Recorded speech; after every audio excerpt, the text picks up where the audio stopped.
नया दिन, नई खबर, हर बड़ी खबर पर हमारी नजर, खबर जिसका हम पर, आप पर और देश की सियासत पर होगा असर। और इस बड़ी खबर के हर पहलू पर बजेगा नगाड़ा, क्योंकि यह है जनता का अखाड़ा। नमस्कार, मैं हूं आनंद नरसिम्हन।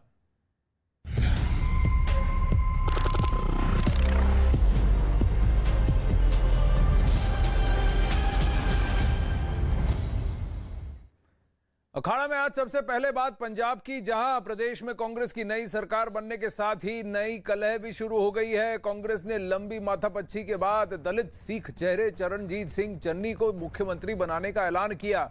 इसके साथ ही कांग्रेस में एक नया विवाद शुरू हो गया। चन्नी के नाम के ऐलान के वक्त पंजाब कांग्रेस के प्रभारी हरीश रावत ने कहा कि 2022 का चुनाव प्रदेश अध्यक्ष नवजोत सिंह सिद्धू के चेहरे पर लड़ा जाएगा। रावत का यह बयान पंजाब कांग्रेस के पूर्व अध्यक्ष सुनील जाखड़ को नागवार गुजरा और उन्होंने ट्वीट कर हरीश रावत के बयान पर हमला बोल दिया। जाखड़ ने लिखा कि 2022 का चुनाव सिद्धू की अगुवाई में लड़ने का ऐलान करना नए मुख्यमंत्री को कमजोर करने जैसा है। इसके बाद तो बीजेपी ने भी कांग्रेस पर दलितों के अपमान का आरोप लगाते हुए उनके खिलाफ मोर्चा खोल दिया। बीजेपी के अमित मालवीय ने लिखा कि सिद्धू को ताकत देने के ऐलान के साथ चन्नी को सीएम बनाना दलितों का अपना अपमान है। तो वहीं बीएसपी प्रमुख मायावती ने भी कांग्रेस पर निशाना साधा और कहा कि कांग्रेस को सिर्फ चुनाव के वक्त ही दलितों की याद आती है। मायावती ने दलितों को कांग्रेस से सावधान रहने की भी हिदायत दी।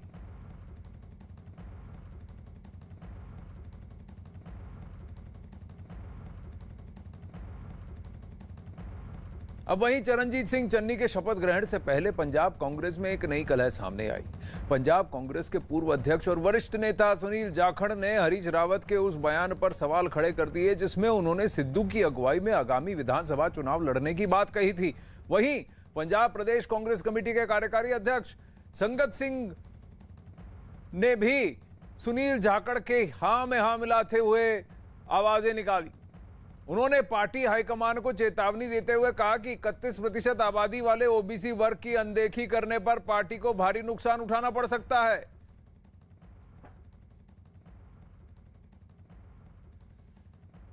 कहीं ना कहीं यह सवाल उठ रहा है कि क्या एक दलित चेहरा, सिखों में से भी एक दलित चेहरा चुनकर क्या उसे नाइट वॉचमैन की तर्ज पर भेजा गया है कि जाओ शाम के कुछ ओवर बचे हैं पारी के, उसको तुम खेलो, लेकिन कप्तान तो कोई और है, अगुवाई कोई और कहेगा। तो इसमें जहां एक तरफ कांग्रेस पार्टी ये कह रही है कि दलितों का सम्मान पहले कभी नहीं किया गया और कांग्रेस में एक सरदार चेहरा, वो भी लेकिन सिख चेहरा, लेकिन वो भी दलित समुदाय से, उसको हमने आगे किया है। लेकिन सवाल ये पूछा जा रहा है कि क्यों स्टॉप गैप, क्यों नाइट वॉचमैन की तरह इसका प्रयोग किया जा रहा है। एक तरफ उसे मुख्यमंत्री बनाया जा रहा है, दूसरी तरफ सिद्धू को चेहरा बताया जा रहा है।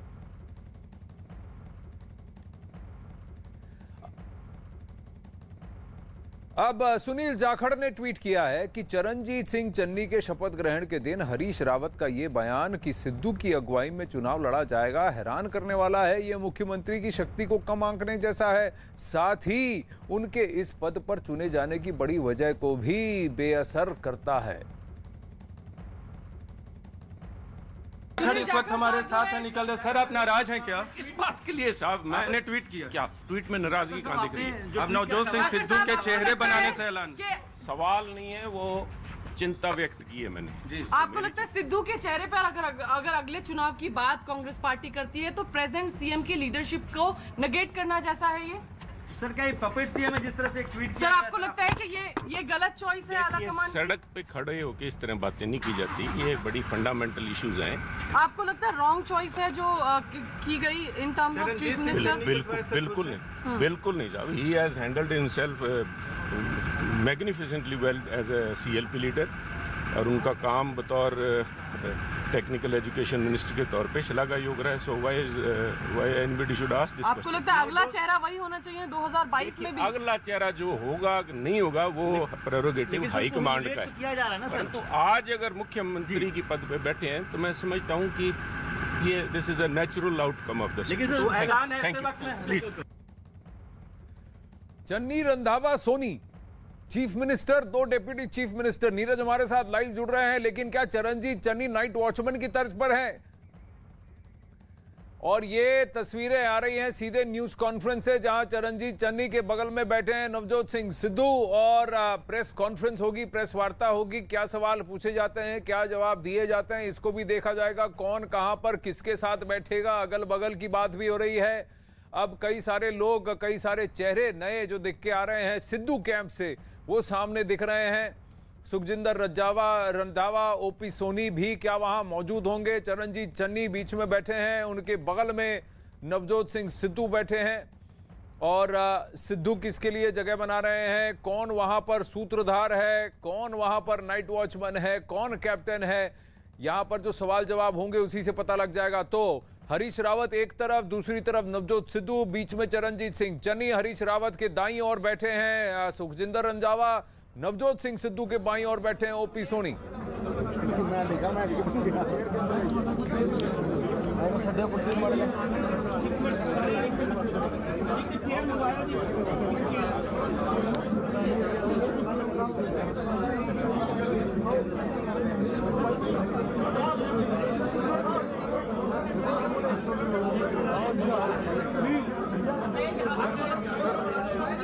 करांगे, सब कुछ करांगे, सब कुछ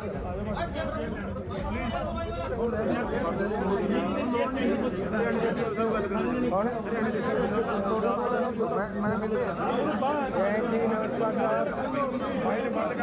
हाथ फड़ के खड़ा कर दे। हाँ जी, हाँ जी, कर दे। हाथ फड़ के खड़ा कर दो, कर दे। हाँ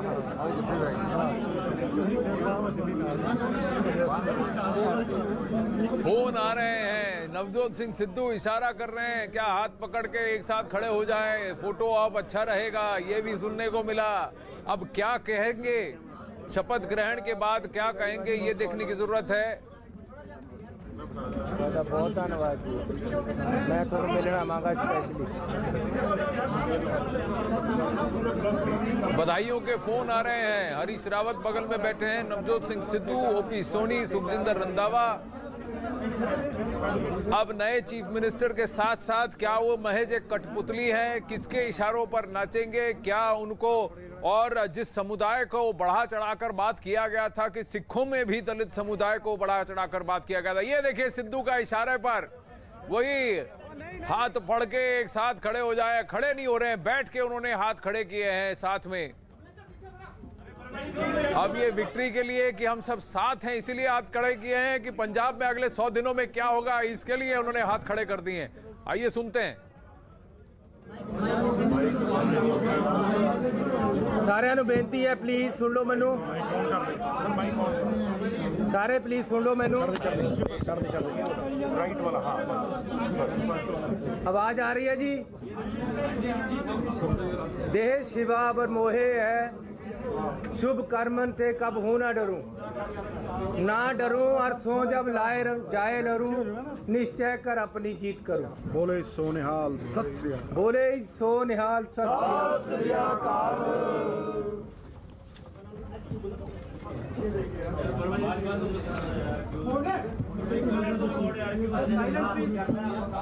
गुरु श्री गुरु गोबिंद सिंह जी ਦੀ ਸੋਚ, ਉਹਨਾਂ ਦੀ ਗੱਲ ਕਰ ਰਹੇ ਹਾਂ, ਜੋ ਉਹਨਾਂ ਨੇ ਕਿਹਾ ਕਿ ਜਿਨਕੇ ਜਾਤ ਗੋਤ ਕੁਲ ਮਾਹੀ, सरदारी ना पई कताही, तिन ही को सरदार बनाऊं, तभी गोबिंद सिंह नाम कहाऊं। ये सोच ते पहरा दिंदे होए फिर कहदा एक बार, जिनके जात गोत कुल माही, सरदारी ना पई कताही, तिन ही को सरदार बनाऊं, तभी गोबिंद सिंह नाम कहाऊं। बोले सो निहाल सत श्री अकाल। ये सोच खालसा पंथ दी है, एक सोच श्री गुरु गोबिंद सिंह दी है, गुरु नानक दी है। बहुत अच्छा। ये सोच नूं अगे लेके उन्हां दी सोच ते पहरा दिंदे हुए कांग्रेस पार्टी ने, कांग्रेस पार्टी दी हाई कमांड ने, श्रीमती सोनिया गांधी जी ने, श्री राहुल गांधी जी ने, हरीश रावत जी ने, पंजाब प्रदेश कांग्रेस कमेटी ने, कांग्रेस कमेटी के प्रधान ਨਵਜੋਤ ਸਿੰਘ ਸਿੱਧੂ ਜੀ ਨੇ ਇੱਕ ਆਮ ਆਦਮੀ ਨੂੰ, ਜਿਹੜੇ ਕਹਿੰਦੇ ਫਿਰਦੇ ਨਾ ਆਮ ਆਦਮੀ ਆ ਬੈਠਾ ਆਮ ਆਦਮੀ ਨੂੰ, ਜਿਹਦੇ ਪੱਲੇ ਕੁਝ ਨਹੀਂ ਸੀ, ਜਿਸ ਘਰ 'ਚ ਜੰਮਿਆ ਉਹਦੇ ਉੱਪਰ ਛੱਤ ਨਹੀਂ ਸੀ ਪ੍ਰੋਪਰ, ਥੱਲੇ ਮੇਰੀ ਮਾਂ ਟੋਬੇ 'ਚੋਂ ਮੈਂ ਨਾਲ ਜਾਂਦਾ ਸੀ, ਟੋਬੇ ਵਿੱਚ ਤੇ ਅਸੀਂ ਗਾਰਾ ਲੈ ਕੇ ਆਉਂਦੇ ਸੀ, ਵਿੱਚ ਤੂੜੀ ਪਾ ਕੇ ਮਿਲਾ ਕੇ ਮੇਰੀ ਮਾਂ ਨੇ ਸਾਡਾ ਫਰਸ਼ ਲਿਪੜਾ, ਪਾਂਡੂ ਸਾਡੀਆਂ ਕੰਧਾਂ ਤੇ ਫੇਰਦੇ ਸੀ। ਅਸੀਂ ਆਪ, ਮੇਰੇ ਫਾਦਰ ਨੇ ਹਰ ਘਰ ਦੇ ਵਿੱਚ ਟੈਂਟ ਲਗਾਏ। ਸਤਿ ਸ਼੍ਰੀ ਅਕਾਲ ਜੀ ਬੈਠੇ। ਅੱਜ ਕਾਂਗਰਸ ਪਾਰਟੀ ਨੇ ਇੱਕ ਗਰੀਬ ਨੂੰ ਇੱਥੇ ਤੱਕ ਲਿਆ ਕੇ ਬਿਠਾ ਦਿੱਤਾ ਹੈ ਜਿੱਥੇ ਤੱਕ ਮੇਰੀ ਔਰ ਸਾਡੀ ਔਕਾਤ ਪਹਿਲਾਂ ਨਹੀਂ ਸੀ। ਰਾਹੁਲ ਗਾਂਧੀ ਇੱਕ ਕ੍ਰਾਂਤੀਕਾਰੀ ਨੇਤਾ ਹੈ, ਇੱਕ ਅਗਾਂਹਵਧੂ ਸੋਚ ਹੈ, ਗਰੀਬਾਂ ਦੀ ਬਾਂਹ ਫੜਨ ਵਾਲਾ ਬੰਦਾ ਹੈ। ਮੈਂ ਉਪਕਾਰ ਇਹਨਾਂ ਦਾ ਮੋੜ ਨਹੀਂ ਸਕਦਾ। ਸਾਡੇ ਉਹ ਲੋਕ ਜਿਹੜੇ ਗਰੀਬੀ 'ਚੋਂ ਉੱਠ ਰਹੇ ਹੈ, ਜਿਹੜੇ ਗਰੀਬੀ 'ਚੋਂ ਉੱਠ ਚੁੱਕੇ ਹੈ, ਜਿਹੜੇ ਅੰਬੇਦਕਰ ਦੀ ਸੋਚ ਦੇ ਨਾਲ ਅੱਗੇ ਵਧ ਰਹੇ ਹੈ, ਉਹਨਾਂ ਦੀ ਬਾਂਹ ਰਾਹੁਲ ਗਾਂਧੀ ਨੇ ਫੜੀ ਹੈ। ਮੈਂ ਆਪਣੇ ਦਿਲੋਂ, ਆਪਣੇ ਪਰਿਵਾਰ ਵੱਲੋਂ, ਹਰ ਪੰਜਾਬ ਦੇ ਆਮ ਆਦਮੀ ਵੱਲੋਂ ਰਾਹੁਲ ਕਾਂਗਰਸ ਪਾਰਟੀ ਦਾ, ਪੰਜਾਬ ਪ੍ਰਦੇਸ਼ ਕਾਂਗਰਸ ਦਾ, ਪੰਜਾਬ ਪ੍ਰਦੇਸ਼ ਕਾਂਗਰਸ ਦੇ ਪ੍ਰਧਾਨ ਦਾ, ਸਾਰੇ MLA ਸਾਹਿਬਾਨ ਦਾ, ਸਾਰੇ ਕਾਂਗਰਸ ਦਾ, ਕੈਪਟਨ ਅਮਰਿੰਦਰ ਸਿੰਘ ਜੀ ਦਾ, ਸਾਰੇ ਸਾਬਕਾ ਪ੍ਰਧਾਨਾਂ ਦਾ ਤੇ ਪੰਜਾਬ ਦੀ ਜਨਤਾ ਦਾ ਹੱਥ ਜੋੜ ਕੇ ਧੰਨਵਾਦ ਕਰਦਾ ਅੱਜ ਕਿ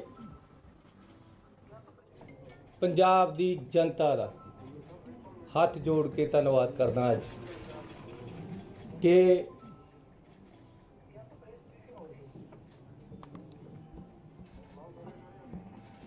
गुरु साहब ने कहा कि तुम ही के सजाए, गुरु साहब ने कहा सी कि आप ही के, तिन ही के सजाए सजे हम हैं, नहीं मुँह सो गरीब करोड़ पड़े, इन्हीं की कृपा से सजे हम हैं। मैं भावुक हो गया है।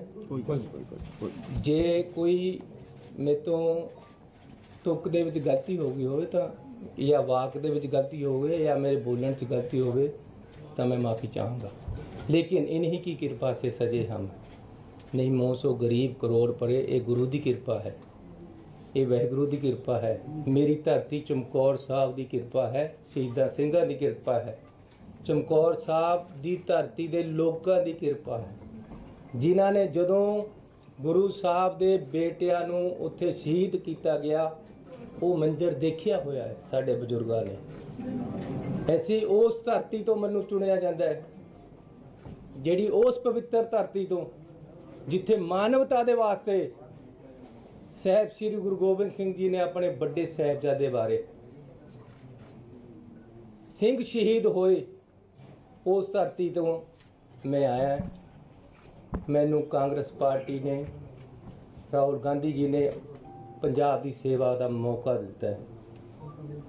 ਮੈਂ ਇੱਕ ਗੱਲ ਕਹਿਦਾ ਕਿ ਮੈਂ ਆਮ ਆਦਮੀ ਦਾ, मैं गरीब का नुमाइंदा है, चाहे गरीब किसान है, चाहे गरीब दुकानदार है, चाहे गरीब वो पिंड च बैठा मजदूर है जिहड़ा रोज़ मजदूरी करके खांदा है, चाहे छोटा दुकानदार है, चाहे गरीब किसान है, चाहे किसी जाति का गरीब है, मैं उन्हां दा नुमाइंदा, मैं अमीरां दा नुमाइंदा नहीं है। मैं ना उन्हां लोगों का नुमाइंदा है जिहड़े सोचां दे विच अपनी दे कालख रखते हैं। मैनूं उही बंदे मिलन जिहड़े पंजाब की सेवा करना चाहुंदे है, जिहड़े रेते का बिजनेस करना चाहुंदे, मैं हथ जोड़दा मैनूं ना मिलन। जिहड़े कोई माफिया करना चाहुंदे मैनूं ना मिलन आके, मैं उन्हां दा नुमाइंदा नहीं है। मैं रिक्शा चलाने वाले का नुमाइंदा, मैं आप रिक्शा चलाया, मेरे बापू का टेंट हाउस सी, मैं घर घर कुर्सियां ढोईयां। मैं हर पंजाब ਦੇ ਆਮ ਲੋਕ ਦਾ ਨੁਮਾਇੰਦਾ। ਅੱਜ ਆਮ ਲੋਕਾਂ ਦਾ ਰਾਜ ਪੰਜਾਬ ਦੇ ਵਿੱਚ ਸਥਾਪਿਤ ਹੋਇਆ। ਅੱਜ ਪੰਜਾਬ ਦੇ ਵਿੱਚ ਕਾਂਗਰਸ ਪਾਰਟੀ ਦਾ ਰਾਜ ਸਥਾਪਿਤ ਹੋਇਆ। ਵਾਹ ਵਾਹ ਵਾਹ।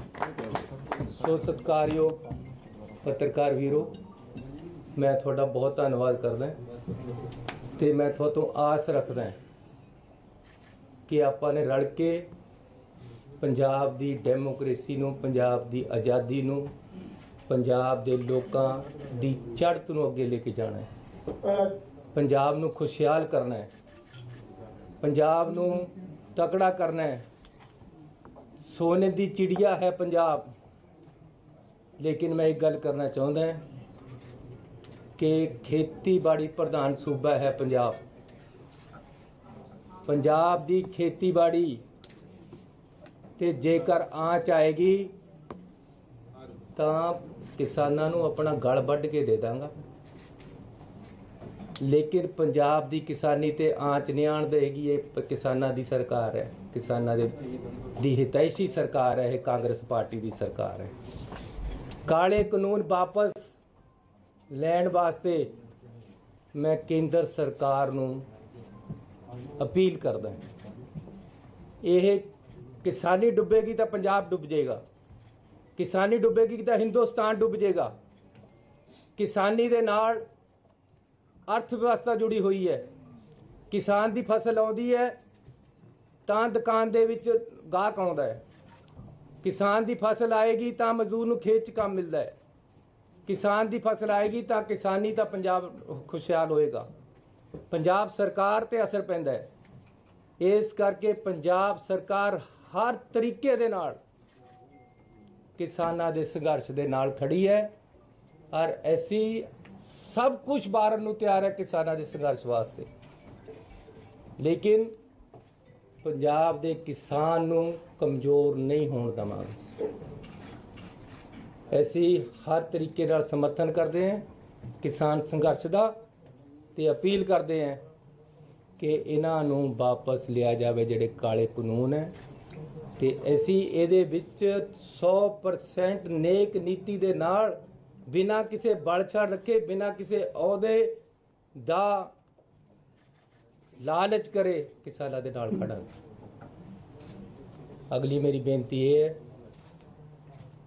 कि मैं नहीं सुनना ते ना मेरी हाई कमांड ते मेरे लीडर सुनना चाहते, ना मेरे MLA सुनना चाहते कि पंजाब दे विच कोई रेता माफिया भी हैगा। अज ही इहदा फैसला कर दांगे कैबिनेट दे विच, अज ही फैसला कर दांगे। ਜਿਹੜਾ बहुत ਜ਼ਰੂਰੀ है किसानां दा खेतां दी बिजली माफ रहे, किसान नूं लोड़ है। लेकिन एक मोटर गरीबां नूं पानी, पिंड दे लोकां नूं पानी भी दिंदी है, वो भी माफ होनी चाहिए है। गरीबां दा पानी माफ होएगा पिंडां दे विच, वो मोटर दा भी बिल नहीं लगेगा। 10-10 लाख रुपये के बिल खड़े आ, 20 लाख के 50-50 लाख के सारे माफ करांगे कैबिनेट की अज मीटिंग दे विच। गरीबां नूं किसी गरीब का कनैक्शन इस करके नहीं कटेगा कि जी उसदा बिल देना है। जिहदे पिछले 5 सालां दे विच या 10 सालां दे विच किसी का कनैक्शन कटिया गया कि इहदा बिल रहिंदा है, वो सारे बिल माफ करके उसका कनैक्शन लगेगा। गरीब 31 अगस्त तक जेड़े किसी का भी गरीब का वो असीं तय करांगे अज कैबिनेट दे विच साडी हाई कमांड के अनुसार। लेकिन उन्होंने बिल दोबारे चला के हिसाब किताब बराबर कर देना, बिल पाड़ देने, अगे नूं बिल नहीं आना। ते नाल नाल पानी माफ, बिजली की मैं गल कर ली है। शहरों के विच वाटर सप्लाई ते सीवरेज 200 गज तक दे या 150 गज तक दे अज जिवें फैसला होएगा उन्हां तो नहीं लिता जाएगा। ये आम आदमी की सरकार है। आम आदमी दी गल्लां करनियां सौखियां, लेकिन असीं उन्हां दे नाल खड़ना है। ये पब्लिक लोकां दी सरकार है, पंजाब दे लोकां दी। ਇਸ ਸਰਕਾਰ ਦੇ ਵਿੱਚ ਕੋਈ ਇਹ ਨਹੀਂ ਕਹੇਗਾ ਮੇਰੀ ਸਰਕਾਰ ਹੈ ਜਾਂ ਸਾਡੀ ਸਰਕਾਰ ਹੈ। ਇਹ ਸਰਕਾਰ ਪੰਜਾਬ ਦੇ ਲੋਕਾਂ ਦੀ ਹੈ। ਇਹਨਾਂ ਨੇ ਸਾਨੂੰ ਬਣਾਇਆ। ਬਹੁਤ ਫੈਸਲੇ ਲੈਣੇ ਆ ਅਸੀਂ ਪੰਜਾਬ ਦੇ ਹਿੱਤ ਦੇ ਵਿੱਚ। ਕੈਪਟਨ ਅਮਰਿੰਦਰ ਸਿੰਘ ਜੀ ਨੇ ਬਹੁਤ ਅੱਛਾ ਕੰਮ ਕੀਤਾ ਹੈ। ਉਹਨਾਂ ਨੂੰ ਪਾਣੀ ਦੇ ਰਾਖੇ ਵੀ ਕਿਹਾ ਗਿਆ ਹੈ। ਲੋਕਾਂ ਨੇ ਉਹਨਾਂ ਨੂੰ ਹਰਮੁਖਤਿਆਰਤਾ ਵੀ ਦਿੱਤੀ ਹੈ। ਸਾਡੀ ਪਾਰਟੀ ਦੇ ਲੀਡਰ ਹੈ। ਜੋ ਕੰਮ ਅਜੇ ਟਾਈਮ ਬਚਦਾ ਸੀ ਅਧੂਰੇ ਰਹਿ ਗਏ ਹੈ, ਐਸੀ ਕਰਾਂਗੇ। ਜਿਹੜੀ ਗੱਲ ਐਸੀ ਕਹੀ ਹੈ ਕਿ ਆਹ ਮੁੱਦੇ ਰਹਿੰਦੇ ਹੈ, ਹਾਈ ਕਮਾਂਡ ਨੇ 18 ਮੁੱਦੇ ਦਿੱਤੇ ਹੈ, ਉਹ ਇੱਕ ਇੱਕ ਕਰਕੇ ਹੁਣੇ ਪੂਰੇ ਹੋਣਗੇ। ਅੱਗੇ ਨਹੀਂ ਪਾਵਾਂਗੇ, ਨਾ ਬਰਗਾੜੀ ਅੱਗੇ ਪਏਗਾ, ਨਾ ਕੋਈ ਹੋਰ ਅੱਗੇ ਪਏਗਾ। ਗਣਾਉਣ ਦੀ ਲੋੜ ਨਹੀਂ, ਤੁਹਾਨੂੰ ਸਾਰੇ ਪਤਾ ਮੈਂ ਗਣਾਉਂਦਾ ਹੀ ਰਿਹਾ ਪਿਛਲੇ 6 ਮਹੀਨੇ ਜਾਂ ਸਾਲ। ਇਹ ਮੁੱਦੇ ਸਾਰੇ ਹੱਲ ਹੋਣੇ ਹੈ। ਕਿਸੇ ਨਾਲ ਦਰਾਇਤ ਨਹੀਂ ਹੋਣੀ। ਇਸ ਸਰਕਾਰ ਵੱਲੋਂ ਕੋਈ ਵੀ ਡਾਟਾ ਕਿਸੇ ਨਾਲ ਨਹੀਂ, ਕਿਸੇ ਨਾਲ ਲੜਾਈ ਨਹੀਂ। ਲੇਕਿਨ ਗੁਰੂ ਵਾਸਤੇ ਸਾਰਾ ਕੁਝ ਹਾਜ਼ਰ ਹੈ। ਸੰਵਿਧਾਨ ਦੇ ਅੰਦਰ ਹੀ ਹੋਏਗਾ ਸਭ ਕੁਝ। ਕੁਝ ਵੀ ਕਿਸੇ ਨਾਲ ਕੋਈ ਗਲਤ ਨਹੀਂ ਹੋਏਗਾ। ਇਹ ਮੈਂ ਤੁਹਾਨੂੰ ਅੱਜ ਗਰੰਟੀ ਦੇਣਾ ਚਾਹੁੰਦਾ ਪੰਜਾਬ ਦੇ ਲੋਕਾਂ ਨੂੰ। ਕਿਸੇ ਦਾ ਇੱਕ ਵੀ ਬੰਦਾ ਮੇਰੇ ਜਦ ਤੱਕ ਇਹ ਸਰਕਾਰ ਬੈਠੀ ਹੈ ਲੋਕਾਂ ਦੀ, ਨਜਾਇਜ਼ ਥਾਣੇ 'ਚ ਨਹੀਂ ਜਾਏਗਾ। ਪਾਰਦਰਸ਼ੀ ਸਰਕਾਰ ਦਿੱਤੀ ਜਾਏਗੀ। ਕੋਈ ਥਾਣੇਦਾਰ ਮੁਨਸ਼ੀ ਕਿਸੇ ਬੰਦੇ ਨੂੰ ਨਜਾਇਜ਼ ਤੰਗ ਨਹੀਂ ਕਰੇਗਾ। ਸਾਰਿਆਂ ਨੂੰ ਇਨਸਾਫ ਮਿਲੇਗਾ। ਦੋਸ਼ੀ ਅੰਦਰ ਜਾਣਗੇ, ਚਾਹੇ ਉਹ ਕੋਈ ਵੀ ਹੋਵੇ, ਚਾਹੇ ਕਿਸੇ ਦਾ ਵੱਡਾ ਹੋਵੇ ਚਾਹੇ ਛੋਟਾ ਹੋਵੇ। ਕਿਸੇ ਸਭ ਵਾਸਤੇ ਕਾਨੂੰਨ ਇੱਕ। ਇਹ ਨਹੀਂ ਹੈ ਕਿ ਜੀ ਵੱਡਾ ਆਇਆ ਤਾਂ ਸਾਰਾ ਕੁਝ ਠੀਕ ਹੈ। ਤਹਿਸੀਲਾਂ ਦੇ ਵਿੱਚ ਬਿਲਕੁਲ ਸਹੀ ਤਰੀਕੇ ਨਾਲ ਕੰਮ ਚੱਲੇਗਾ। ਜਾਂ ਮੈਂ ਰਹਾਂਗਾ ਜਾਂ ਫਿਰ ਨਹੀਂ ਤਾਂ ਉਹ ਰਹਿਣਗੇ। ਈਮਾਨਦਾਰੀ ਪੱਲੇ ਰੱਖੀ ਹੋਈ ਹੈ। ਲੋਈ ਲੈ ਕੇ ਆਉਂਦਾ, ਲੋਈ ਲੈ ਕੇ ਘਰ ਚਲਾ ਜਾਵਾਂਗਾ। ਲੇਕਿਨ ਈਮਾਨਦਾਰੀ ਸਰਕਾਰ ਨਹੀਂ ਛੱਡੇਗੀ। ਮੈਂ ਇਕੱਲਾ ਨਹੀਂ, ਸਰਕਾਰ 'ਚ ਚੱਲੇਗੀ ਈਮਾਨਦਾਰੀ। ਅਰੇ ਪਾਰਦਰਸ਼ੀ ਤੁਹਾਨੂੰ ਅਸੀਂ ਦਿਖਾਵਾਂਗੇ ਇਸ ਤਰ੍ਹਾਂ ਹੋ ਰਹੀ ਹੈ। ਤੇ ਮੈਂ ਇੱਕ, ਮੇਰੀ ਵਾਈਫ ਵੀ ਡਾਕਟਰ ਹੈ, ਮੇਰਾ ਭਰਾ ਡਾਕਟਰ ਹੈ, ਮੇਰੇ ਘਰ 'ਚ ਵੀ ਬਹੁਤ ਸਾਰੇ ਕਰਮਚਾਰੀ ਹੈ। ਮੇਰੀ ਵਾਈਫ ਜਦ ਬਿਜਲੀ ਦਾ ਬਿੱਲ ਆਉਂਦਾ ਮੈਨੂੰ ਮੇਰੇ ਵੱਲ ਨੂੰ ਦੇਖਣ ਲੱਗ ਜਾਂਦੀ, ਕਹਿੰਦੀ ਮੇਰੇ ਤਨਖਾਹ 'ਚੋਂ ਜਾਣੇ ਹੈ। ਇਹ ਈਮਾਨਦਾਰੀ ਦੀ ਗੱਲ ਦੱਸੇ। ਅੱਜ ਕੁਛ ਮੈਂ ਝੂਠ ਨਹੀਂ ਬੋਲਣਾ। ਇਹ ਬਿੱਲ ਘਟਣੇ ਹੈ ਤਾਂ ਕਿ ਕਿਸੇ ਦੀ ਬੀਵੀ ਉਹਨੂੰ ਇਹ ਨਾ ਕਹੇ ਕਿ ਦੇਣੇ ਕਿੱਥੇ ਤੇ ਹੈ। ਮੈਂ ਕਰਮਚਾਰੀਆਂ ਦੇ, ਮੇਰੇ ਪਰਿਵਾਰ ਦੇ ਵਿੱਚ ਬਹੁਤ ਹੈ, ਇਸ ਕਰਕੇ ਮੈਂ ਕਰਮਚਾਰੀਆਂ ਦਾ ਨੁਮਾਇੰਦਾ ਹੈਗਾ। ਕਰਮਚਾਰੀ ਸਾਡੇ ਜਿੰਦ ਜਾਨ ਹੈ, ਪੰਜਾਬ ਸਰਕਾਰ ਨੂੰ ਚਲਾਉਂਦੇ ਹੈ। ਇਸ ਲਈ ਮੈਂ ਪੰਜਾਬ ਸਰਕਾਰ ਦੇ ਸਾਰੇ EMPLOYEES ਨੂੰ ਹੱਥ ਜੋੜ ਕੇ ਬੇਨਤੀ ਕਰਦਾ ਕਿ ਤੁਹਾਡਾ ਭਰਾ ਤੁਹਾਡਾ ਛੋਟਾ ਹੈ, ਵੱਡਾ ਹੈ, ਤੁਹਾਡਾ ਪੁੱਤਰ ਹੈ। ਮੈਂ ਉਰੇ ਮੈਨੂੰ ਮੇਰੇ ਨੁਮਾਇੰਦਿਆਂ ਨੇ ਬਿਠਾ ਲਿਆ। ਇੱਕ ਇੱਕ ਮਸਲੇ ਦਾ ਹੱਲ ਕਰ ਦਾਂਗਾ। ਕਿਸੇ ਨਾਲ ਕੋਈ ਦਰਾਇਤ ਨਹੀਂ ਹੋਏਗੀ। ਤੁਹਾਡੇ ਬਕਾਏ ਉਹ ਰਹਿਣਗੇ, ਜਿਹੜੇ ਪੱਕੇ ਹੋਣ ਵਾਲੇ ਪੱਕੇ ਹੋਣਗੇ। ਸਭ ਦੇ ਕੰਮ ਕਰਾਂਗਾ, ਮਸਲੇ ਸਾਰੇ ਹੱਲ ਕਰਾਂਗਾ। ਮੈਨੂੰ ਥੋੜਾ ਜਿਹਾ ਟਾਈਮ ਦੇ ਦਿਓ। ਇੱਕ ਵਾਰ ਮੇਰੀ ਅਪੀਲ ਤੇ ਸਾਰੀਆਂ ਹੜਤਾਲਾਂ ਬੰਦ ਕਰਕੇ ਆਪਣੇ ਕੰਮ ਤੇ ਆ ਜਾਓ। ਜ਼ਿਆਦਾ ਟਾਈਮ ਨਹੀਂ ਮੰਗਦਾ, ਮੈਨੂੰ ਥੋੜਾ ਟਾਈਮ ਦੇ ਦਿਓ ਤਾਂ ਕਿ ਮੈਂ ਆਪਣੇ ਰੰਧਾਵਾ ਸਾਹਿਬ ਬੈਠੇ हैं, बहुत ही होनहार और कट्टर कांग्रेसी परिवार चो डिप्टी CM इन्हों बनाया गया है। जे इन्हों का खून टेस्ट करो जिसे कांग्रेस निकलनी और ईमानदारी निकलनी, दो चीज़ां इन्हों के अंदर है। इन्हों साडी हाई कमांड ने, साडे MLAs ने डिप्टी CM चुनिया। मैं इन्हों बधाई देना और हाई कमांड का धन्यवाद करदा। सोनी साहब आज़ाद भी जित गए सी। इन्हां दा अपना एक मुकाम है और बहुत ही होनहार है। इन्हों अज मौका MLA साहबान ने, कांग्रेस पार्टी ने दिता है। मैं इन्हों मुबारकबाद देना। ऐसी पार्टी, असी सारे बैठ के EMPLOYEES दे नाल गल करांगे। अखाड़ा में इस वक्त बड़ी खबर आ रही है। रूस के पर्म शहर से रूस की पर्म यूनिवर्सिटी पर हमला होने की खबर है। जानकारी के मुताबिक अज्ञात हमलावर ने यूनिवर्सिटी में अंधाधुंध फायरिंग शुरू कर दी। इस हमले में 8 लोगों के मारे जाने की खबर है, जिसमें छात्र भी शामिल हैं। वहीं 4 छात्रों को गोली लगी है और वो घायल हैं। फायरिंग के बाद पूरे पर्म में हड़कंप मच गया और छात्र जान बचाने के लिए इमारत से कूदते हुए नजर आए। संदीप बोल जुड़ रहे हैं। संदीप, क्या ये लोन वुल्फ है, एक ही बंदा है कि इसके साथ और भी लोग हैं? और अभी लेटेस्ट अपडेट क्या है? क्या सुरक्षा कर्मियों ने, एजेंसीज ने इनको धर लिया है? बिल्कुल, देखिए जिस तरीके से ये फायरिंग की घटना सामने आई है उससे साफ लग रहा है कि ये लोन वुल्फ अटैक के तौर पर ही है, क्योंकि बाकी अभी तक इस बारे में जानकारी नहीं मिल पाई है कि क्या इसके साथ कोई और शख्स था या नहीं था। लेकिन जिस तरीके से कॉलेज की बिल्डिंग्स में जैसे कूदना शुरू किया लोगों ने, आप सोच सकते कितना पैनिक जो है उस वक्त फायरिंग के बाद से उस पूरे कैंपस में नजर आने लगा। कुल 8 लोगों की मौत हुई है और अभी इन्वेस्टिगेटर जो है इन्वेस्टिगेट कर रहे हैं कि किस तरीके से ये इस अटैक को प्लान किया गया, क्या किस तरीके हथियार जो है इसमें इस्तेमाल में लाया गया। और बताया जा रहा है कि अभी जो अटैकर था उसको न्यूट्रलाइज कर दिया गया है। तो अभी फिलहाल अपडेशन आ रही है, लेकिन अभी तक इस बारे में नहीं पता लग पाया कि आखिर इस अटैक के पीछे की मंशा क्या थी। लेकिन एक शख्स जिसने की अंधाधुंध फायरिंग की और 8 लोगों को मार गिराया, जाहिर सी बात है इन्वेस्टिगेटिव एजेंसी जरूर तलाशेगी कि आखिर इसके पीछे की वजह क्या थी और ये क्या इसके साथ और भी कोई थे, किस तरीके की मंशा इनकी थी, क्या वो पूरे किसी एक शख्स को हिट करने आया था या वाकई किसी और इससे ही बड़ी वारदात को अंजाम देने के लिए आया था। लेकिन जो जानकारी है कि अभी उसको न्यूट्रलाइज किया जा चुका है। बड़ा सवाल ये है कि क्या इस दहशतगर्दी के नजारे के तार जो है सीधा अफगानिस्तान और तालिबान के टेकओवर से जुड़ते हैं कि नहीं? और दूसरी बात कि इसको मार गिरा दिया गया है, ये जो हमलावर यहाँ घूमता हुआ दिख रहा है तस्वीरों में, इसको फिलहाल तो मार दिया गया है, मार गिरा दिया गया है, लेकिन ये कौन है, किस ग्रुप से ताल्लुक रखता है और क्यों उसने मासूमों की जानें ली, वो भी स्टूडेंट्स के ऊपर अंधाधुंध फायरिंग क्यों की, इस पर डिटेल्स अभी आना बाकी है। धन्यवाद संदीप।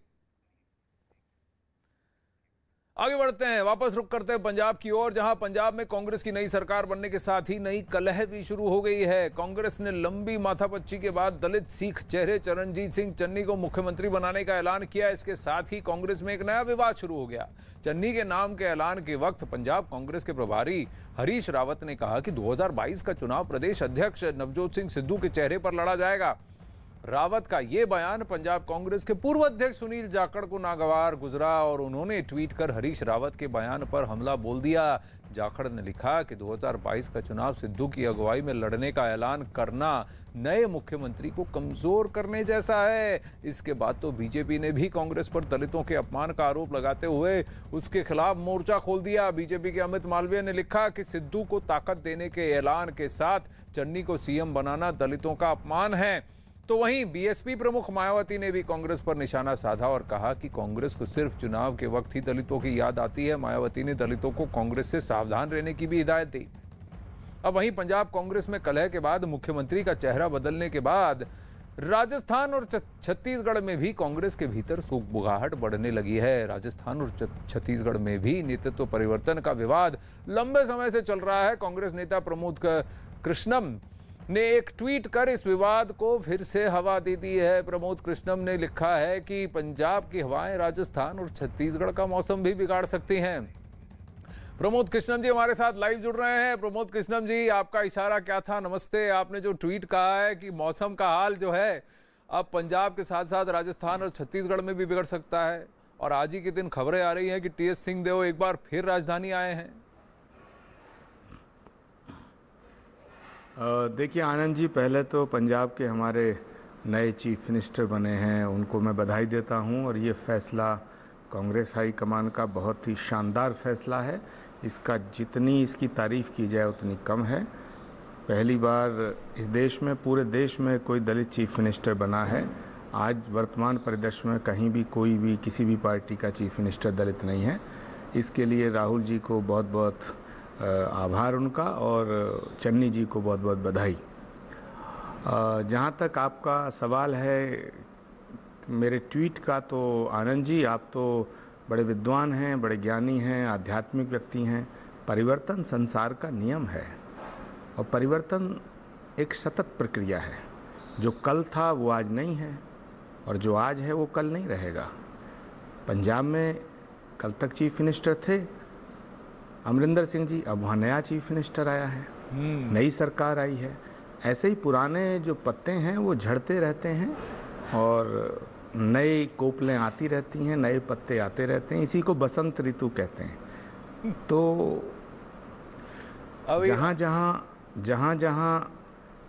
जहाँ लोग चाहते हैं कि परिवर्तन हो, तो बेहतरी के लिए कांग्रेस पार्टी हमेशा परिवर्तन करती है और आगे भी करती रहेगी। पर बसंत के साथ साथ एक और ऋतु है पतझड़। प्रबोध कृष्णम जी, अब पतझड़ आने ही वाला है। अब किसके पत्ते झड़ रहे हैं ये बताइए। पहले राजस्थान की ओर आपने इशारा किया, तो आपको लगता है कि क्या अब अशोक गहलोत जी को भी जाना चाहिए?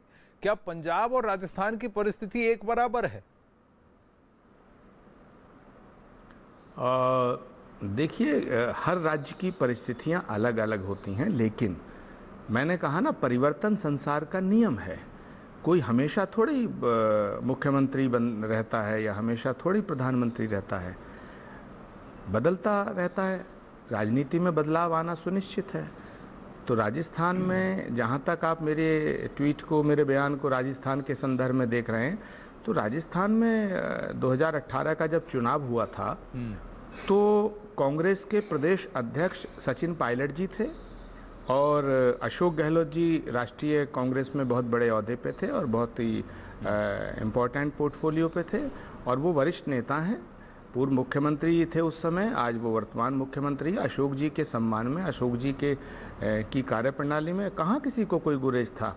लेकिन सचिन पायलट अध्यक्ष थे, मध्य प्रदेश में कमलनाथ जी अध्यक्ष थे, पंजाब में अमरिंदर सिंह जी अध्यक्ष थे, छत्तीसगढ़ में भूपेश बघेल अध्यक्ष थे। तो सारे राज्यों में प्रदेश अध्यक्षों को मुख्यमंत्री बनाया गया, एक्सेप्ट राजस्थान। तो राजस्थान में सचिन पायलट जी के नेतृत्व में चुनाव हुआ, वहां भी सरकार बनी, तो चीफ मिनिस्टर बनने का उनका हक था। लेकिन कांग्रेस नेतृत्व की सलाह पर और उनकी बात मान करके उन्होंने सैक्रिफाइस किया। सचिन पायलट का बलिदान है ये, और अशोक गहलोत जी को चीफ मिनिस्टर बनाया गया। लेकिन सचिन पायलट जी के साथ उस समय नाइंसाफी तो हुई, तो उनके जो कार्यकर्ता हैं और देश के और भी कांग्रेस के कार्यकर्ता ये मानते हैं कि वहां सचिन पायलट मुख्यमंत्री बने। अब ये फैसला कांग्रेस हाईकमान का है। पर आपको लगता है कि अब उन्हें ये फैसला ले लेना चाहिए, प्रमोद कृष्णन जी? देखिए, मुझे क्या लगता है या आपको क्या लगता है, ये विषय उतना इम्पोर्टेंट नहीं है। विषय ये इम्पोर्टेंट है कि राजस्थान में जब कांग्रेस की सरकार बनी तो उस समय मुख्यमंत्री बनने का दावा सचिन पायलट जी का था, क्योंकि मध्य प्रदेश में कमलनाथ जी को मुख्यमंत्री बनाया गया, छत्तीसगढ़ में भूपेश बघेल जी को मुख्यमंत्री बनाया गया, पंजाब में कैप्टन अमरिंदर सिंह को बनाया गया।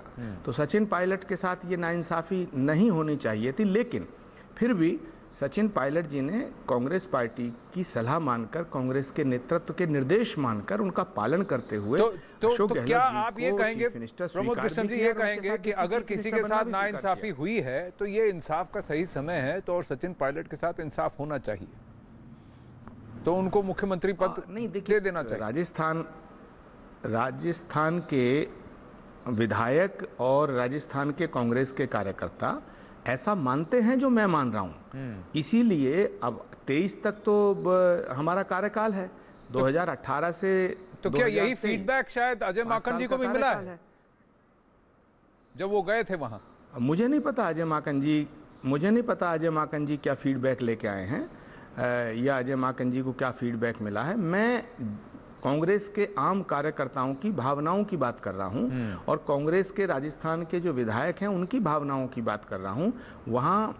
वहां ये चर्चा आम है कि सचिन पायलट जी के साथ नाइंसाफी हुई थी, एक बात। दूसरा, सचिन पायलट जी ने कांग्रेस का नेतृत्व का निर्देश मान के ये बात स्वीकार की थी और उन्होंने अशोक जी के साथ मिलकर काम किया, और आज भी सचिन पायलट कांग्रेस पार्टी के हर निर्देशों का पालन कर रहे हैं। तो ऐसा मुझे लगता है कि परिवर्तन अगर हो जाए तो कोई बुरी बात नहीं है। बुरी बात नहीं है। अच्छा, अभी लेकिन छत्तीसगढ़ में क्यों ऋतु परिवर्तन की बात कर रहे हैं आप? क्योंकि वहां तो आपने जैसा कहा कि प्रदेश कांग्रेस कमेटी के जो हेड थे, पीसीसी के हेड थे भूपेश बघेल जी, वही मुख्यमंत्री बने, तो अब वहां पर क्यों मौसम बदलना चाहिए? टीएस सिंहदेव की बात क्यों आ रही है? ये 50-50 शेयरिंग की बात सही है? देखिए वहां भाई मैं कह रहा हूं मैं कोई नई बात नहीं कह रहा हूं। छत्तीसगढ़ में नेतृत्व परिवर्तन की कवायद दिल्ली में शुरू हुई। सिंहदेव भी आए और भूपेश बघेल जी भी आए। मैं तो भूपेश बघेल जी का भी बड़ा सम्मान करता हूं और सिंहदेव जी का भी बड़ा सम्मान करता हूं, लेकिन कुछ ऐसा करार दोनों के बीच में है, उसको टीएस सिंहदेव बता सकते हैं या भूपेश बघेल जी बता सकते हैं। पर वहां पर ग्राउंड पर क्या सेंटिमेंट है? जैसा आप कह रहे हैं राजस्थान में जो है ग्राउंड पर विधायक और नेता जो हैं कांग्रेस के, वो कहते हैं कि सचिन पायलट के साथ नाइंसाफी हुई, अब मुख्यमंत्री पद पर उनका नाम होना चाहिए। पर छत्तीसगढ़ में क्या भूपेश बघेल जी के खिलाफ माहौल है या फिर टीएस सिंहदेव के साथ इंसाफ होना चाहिए, इसलिए बात होनी क्या आप कह रहे हैं? नहीं, देखिए सवाल खिलाफ माहौल है तब नेतृत्व परिवर्तन होना चाहिए। जैसा गुजरात में बीजेपी के खिलाफ माहौल था तो उन्होंने 1 मिनट में चीफ मिनिस्टर बदल दिया। उत्तराखंड में 2 चीफ मिनिस्टर 3 महीने में बदल दिए गए और कर्नाटक में चीफ मिनिस्टर बदल दिया गया। लेकिन कांग्रेस पार्टी एक डेमोक्रेटिक पार्टी है, वहां तो फरमान जारी हुआ और चीफ मिनिस्टर बदल दिया गया। गुजरात के मुख्यमंत्री को तो रोने का मौका भी नहीं दिया गया। यहाँ भी तो कांग्रेस में भी तो फरमान हाईकमांड से ही आया कि चरणजीत सिंह चन्नी को बनाओ, सिखों में भी दलित चेहरा ढूंढो और सिखों में भी कास्ट की ब्रेकअप कर दो और फिर एक दलित चेहरे को नाइट वॉचमैन बनाओ। ये भी तो फरमान हाईकमांड से ही आया। पर चलिए छत्तीसगढ़ की बात करते हैं कि वहां कैसे परिस्थिति विपरीत है या अलग है।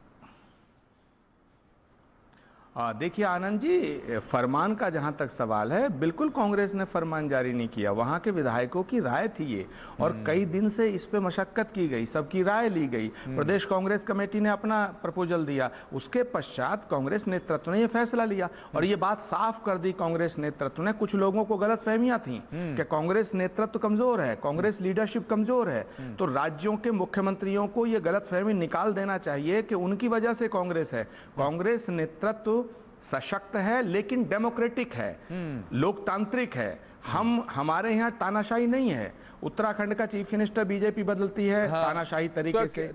वहां भी तो सर्वदलीय बैठक के बाद फैसला लिया गया था और वहां पर तो प्रोसेस पूरी तरह से ट्रांसपेरेंट था, अगर गुजरात में भी देखें। लेकिन यहाँ पर जहां आप अपने आप को लोकतांत्रिक कहें, पर लोगों को देखना है कि कौन लोकतांत्रिक है। लेकिन बात छत्तीसगढ़ की करते हैं, तो क्या भूपेश बघेल जी को अपनी जगह छोड़ देनी चाहिए? आपको लगता है वहां पर भी क्या परिवर्तन होगा, सरकार परिवर्तन होगा? नहीं, मैं ये कहने वाला कौन हूं कि भूपेश बघेल जी को अपनी जगह छोड़ देनी चाहिए। मैं तो ये कह रहा हूं कि टीएस सिंहदेव जी, भूपेश बघेल जी, सचिन पायलट जी, अशोक गहलोत जी, कैप्टन अमरिंदर सिंह जी, सिद्धू जी या कांग्रेस का कोई भी नेता अगर ये मानता है कि वो परमानेंट है किसी पद पर, तो ये गलतफहमी निकाल दे। तो ये परिवर्तन संसार का नियम है, मैंने ये कहा जी। दूसरा मैंने ये कहा कि कुछ लोगों को ये गलतफहमी हो गई है कि कांग्रेस हाईकमान कमजोर है। तो पंजाब का जो घटनाक्रम है उससे ये बात साफ हो जानी चाहिए कि कांग्रेस नेतृत्व जो है वो कमजोर नहीं है, लेकिन तानाशाही नहीं है। पर कांग्रेस नेतृत्व यानी किसकी बात कर रहे हैं आप? सोनिया गांधी जी की बात कर रहे हैं, राहुल गांधी जी की बात कर रहे हैं, प्रियंका वाड्रा की बात कर रहे हैं?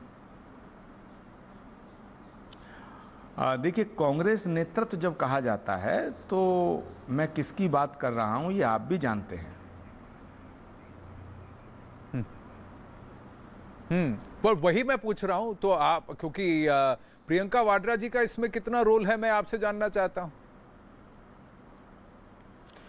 देखिए, प्रियंका गांधी जी कांग्रेस की राष्ट्रीय महासचिव हैं, उत्तर प्रदेश की प्रभारी हैं और उत्तर प्रदेश का चुनाव उनके नेतृत्व में लड़ा जाएगा।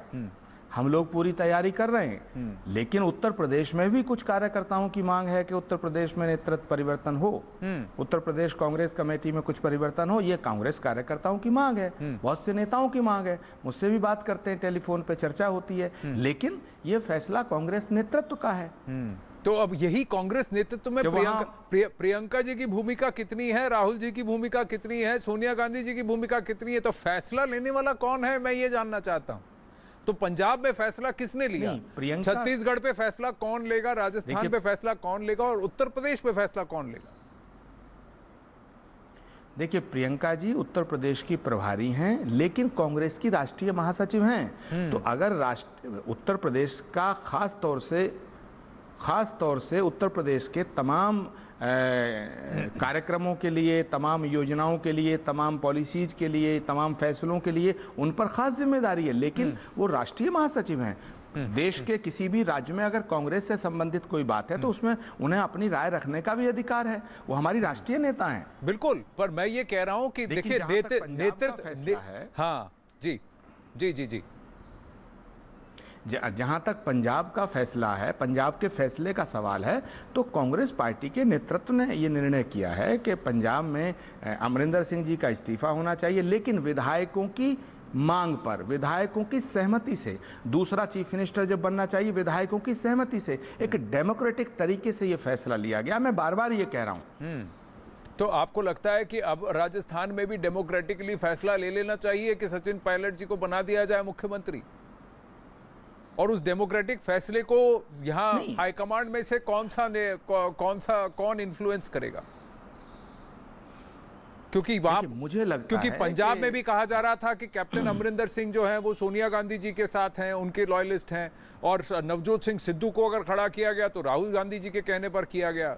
तो अब यहाँ पर फिर नेतृत्व की बात होती है, तो किसके नेतृत्व की बात हो रही है? कहीं ना कहीं ये देखा जाए कि फिर से कमान अब राहुल गांधी जी के हाथ में आने वाली है। देखिए, राहुल गांधी जी के हाथ में कमान आने वाली है, ये बात कुछ जमी नहीं। राहुल गांधी जी के हाथ में तो कमान हमेशा थी। वो तो छोड़ के चले गए थे पद। अब तो अध्यक्ष सोनिया जी हैं। नहीं, राहुल जी ने जब इस्तीफा दिया था तो उन्होंने ये कहा था कि मैं अब अध्यक्ष नहीं बनूंगा, और उस पर वो कायम रहे। तो आप ये कह रहे हैं राहुल गांधी दोबारा अध्यक्ष बन जाएंगे? राहुल गांधी को किसने कहा था कि आप इस्तीफा दे दो? उन्होंने नैतिक दायित्वों का निर्वहन करते हुए इस्तीफा दिया। ठीक है, तो फैसला सोनिया जी का है। कमिटेड आदमी है कहां? तो फैसला सोनिया गांधी जी का है कि राहुल गांधी जी का है या प्रियंका जी का है? देखिए, पहले मैं बताना चाहता हूं आपको, राहुल गांधी भी कांग्रेस के अध्यक्ष रहे हैं, और राहुल गांधी ने जब इस्तीफा दिया था तो उसके बाद उन्होंने साफ कहा था मैं अध्यक्ष नहीं बनूंगा। उन्होंने कहा कि कोई गांधी, उन्होंने कहा कि मैं अध्यक्ष नहीं बनूंगा और कोई गांधी भी नहीं बनेगा, ये भी उन्होंने कहा था, पर वैसा तो नहीं हुआ। अभी भी अध्यक्ष एक गांधी हैं, सोनिया जी हैं। अब मैं आपसे पूछ रहा हूं कि अभी जो फैसले लिए जा रहे हैं वो राहुल गांधी जी ले रहे हैं, सोनिया जी ले रही हैं, प्रियंका जी ले रही हैं?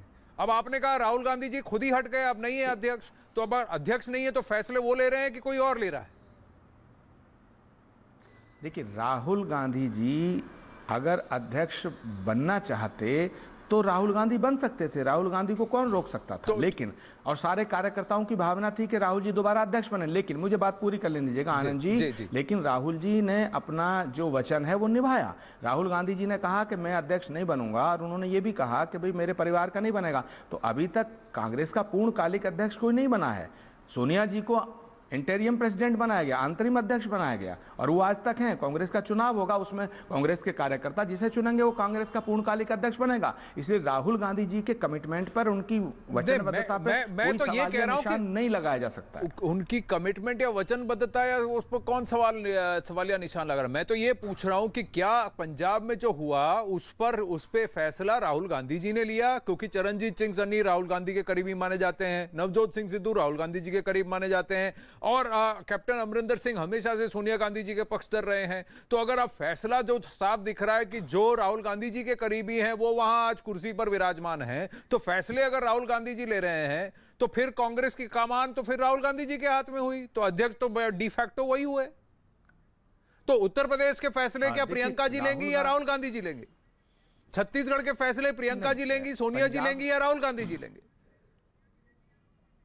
देखिए, पंजाब का फैसला यूनानिमसली लिया गया है। एक अंबिका सोनी से मीटिंग हुई, हरीश रावत जी से हुई, अजय माकन जी भेजे, कहां राहुल गांधी जी ने अपना फैसला थोपा? अगर राहुल गांधी 2 हफ्ते पहले करके कह देते कि आप चीफ मिनिस्टर बन जाइए। प्रमोद कृष्णम जी, मैं विनम्रता से आपसे बस एक बात कहना चाहूंगा। 2-2.5 हफ्ते पहले हरीश रावत जी ने कहा कि मुख्यमंत्री का चेहरा जो है अमरिंदर सिंह होंगे।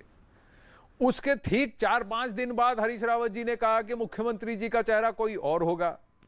वही हरीश रावत जी जो पहले ये कह रहे थे कि देखिए अमरिंदर सिंह को होना चाहिए, उनको बनना चाहिए, आज वहां नवजोत सिंह सिद्धू और चरणजीत चन्नी के बगल में बैठे थे। तो क्लियरली सवाल किसी ने तो वहां पर ओपिनियन इन्फ्लुएंस किया है ना सेंटर में। तो वो ओपिनियन इन्फ्लुएंस करने वाले कौन है, मैं ये जानना चाहता हूं आपसे, क्योंकि आप सलाहकार हैं, आप करीब से जानते हैं कि अंदर के क्या कैसे चल रही है गतिविधियां, इसीलिए मैं आपसे जानना चाहता हूं।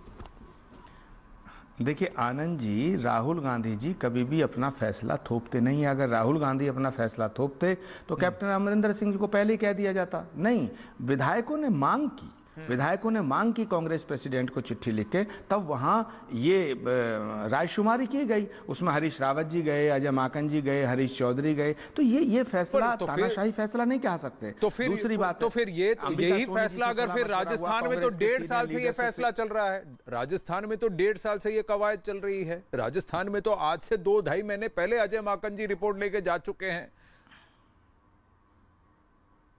पर वहां पर राहुल गांधी जी ने कोई सवाल नहीं किया, कोई फैसला नहीं लिया है।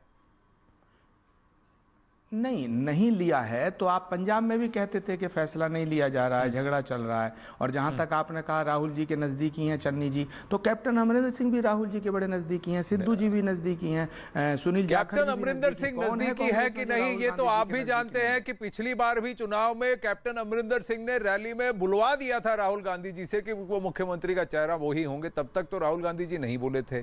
इस बार भी राहुल गांधी जी के इशारे पर ही नवजोत सिंह सिद्धू प्रदेश कांग्रेस कमेटी के अध्यक्ष बने हैं। तो अब अगर सूत्रधार ही राहुल गांधी जी हैं तो फिर अध्यक्ष क्यों नहीं बन जाते, ये भी सवाल पूछा जाता है। और फिर उत्तर प्रदेश में फिर सूत्रधार कौन होगा? जी प्रमोद कृष्ण जी, मेरे पास वक्त अभी नहीं है, समय समाप्त हो चुका है। मैं आपसे आज्ञा लेना चाहता हूं। धन्यवाद हमसे बात करने के लिए। आपसे भी आज्ञा लेना चाहता हूं, हमारे व्यूअर्स से। अखाड़ा यहीं पे विराम लेते हैं अखाड़ा में, लेकिन खबरें जारी रहेंगी।